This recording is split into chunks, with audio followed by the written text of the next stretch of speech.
Once upon a time there was a boy, the son of a thoughtful and wealthy merchant.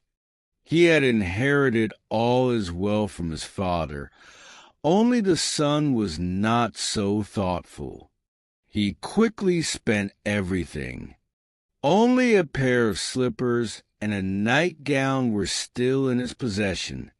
Luckily for the poor son, a suitcase was given to him by a kind-hearted old man. Unfortunately, the boy had no possessions to fill it with. That's why the child sat in the trunk himself, which led him to the discovery that the suitcase could fly as soon as you pressed a lock with fear. He wedged himself into the rickety suitcase, hoping it would not break. He flew further and further until he landed in the land of the Turks. The son hid his suitcase in the woods and went into town.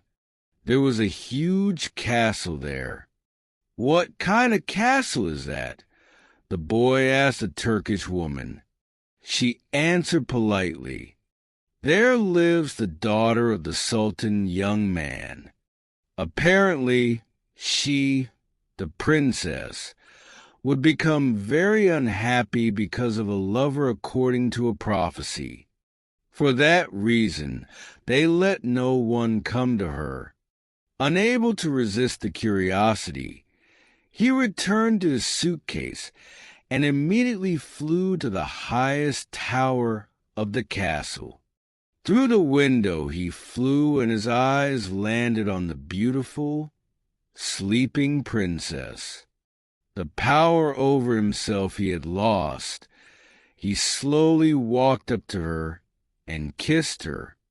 The princess was startled, but her fear turned to wonder, for the sun indicated that he was the Turkish god, as he had come flying here.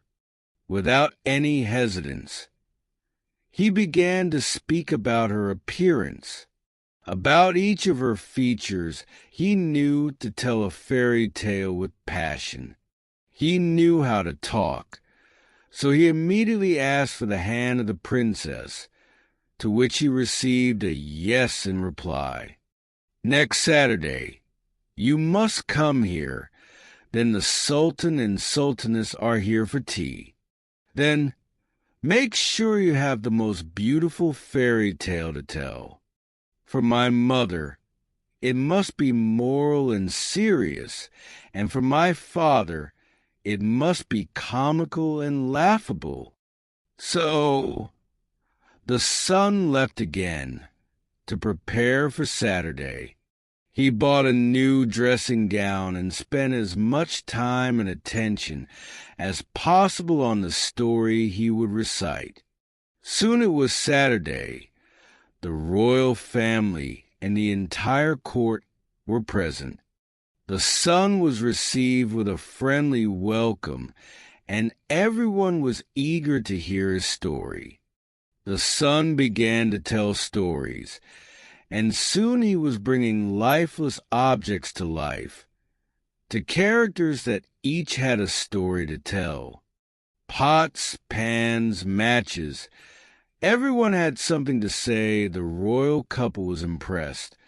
They could fully immerse themselves in the lively kitchen objects.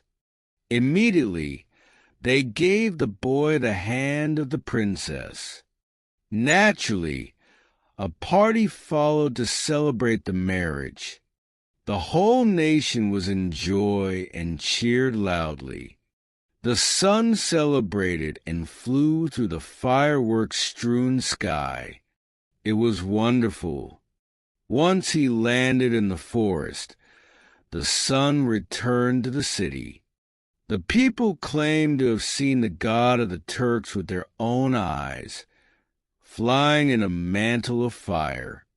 The sun was never before so happy.